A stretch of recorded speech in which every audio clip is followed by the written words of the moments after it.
Hey everybody, welcome to my channel. Today we are going to be taking a look at a terrifying encounter with a man in the mirror that vanished into thin air. Make sure to stay till the end because the details in this one are absolutely spine-chilling, and let's get into the video.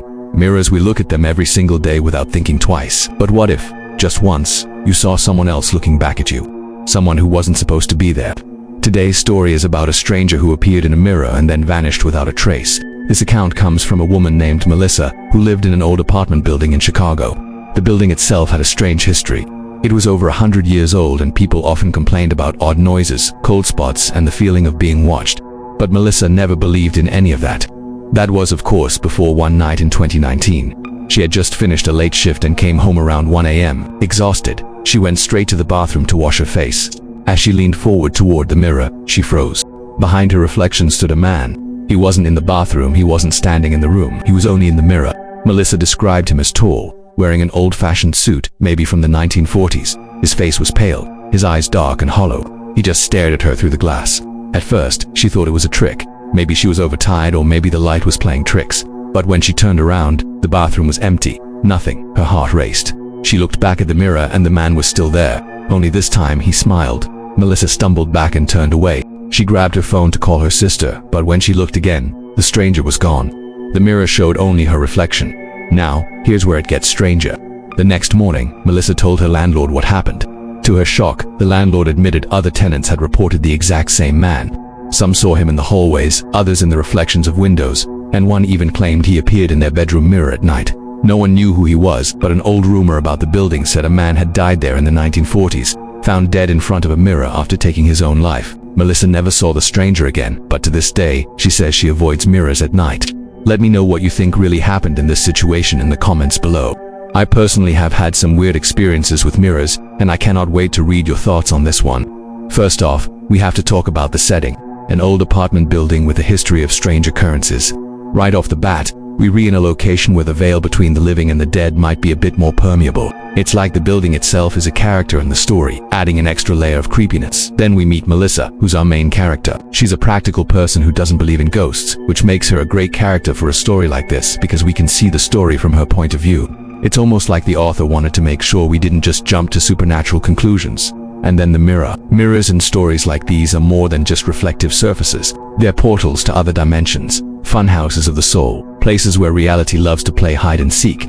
What's real and what's not gets all mixed up in a mirror, making it the perfect spot for a ghost to reveal itself, or for a doppelganger to pop out. Also, the idea of a ghost only appearing in mirrors is a great touch because it's not as common as full-bodied apparitions. It makes the ghost more mysterious and adds to the eerie factor.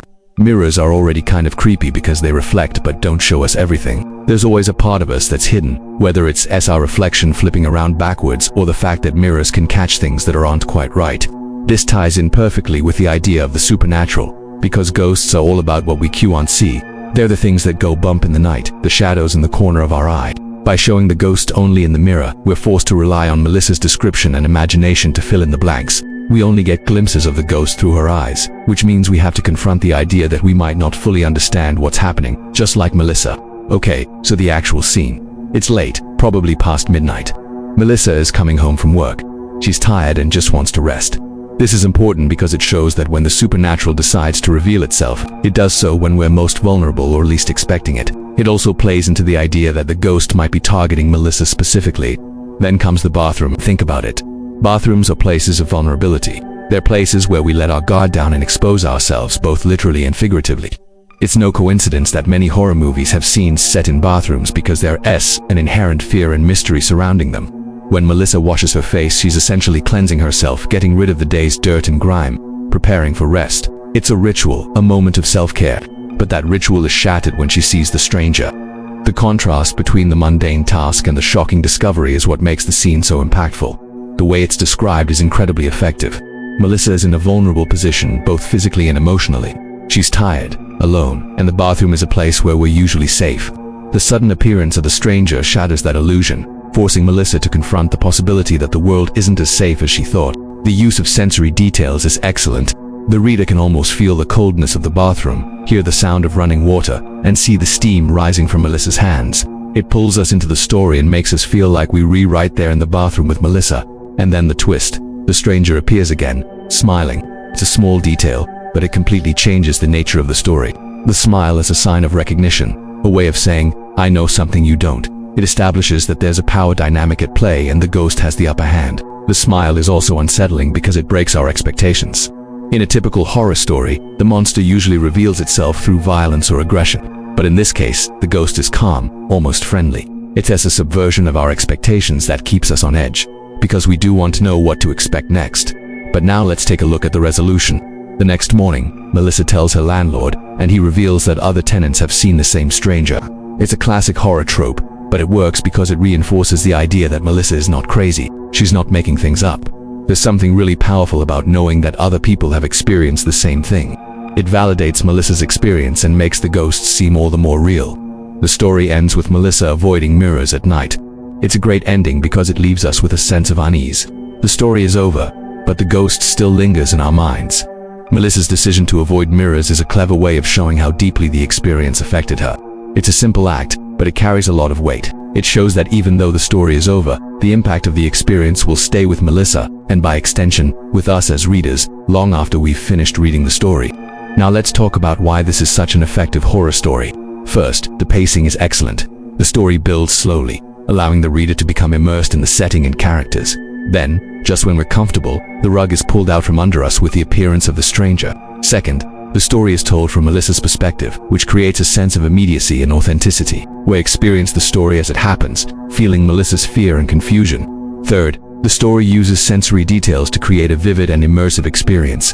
The reader can feel the coldness of the bathroom, hear the running water, and see the steam rising from the mirror. Fourth, the story subverts our expectations. We expect the ghost to be violent or aggressive, but instead it's calm and even friendly. Finally, the story leaves us with a sense of unease. The ending is ambiguous and open-ended, which allows us to imagine all sorts of possibilities. We're left wondering about the identity of the ghost and the nature of its connection to Melissa. Overall, this is a masterfully crafted horror story that stays with the reader long after they've finished reading it. It's a perfect example of how a simple premise and relatable characters can be used to create a truly terrifying tale. I hope you enjoyed today's story. If you did, please make sure to leave me a like and comment if you want to see more videos like this. Thank you for watching. Until next time. Remember, some doors are best left unopened, some secrets are best left buried, and some reflections are best left unfound.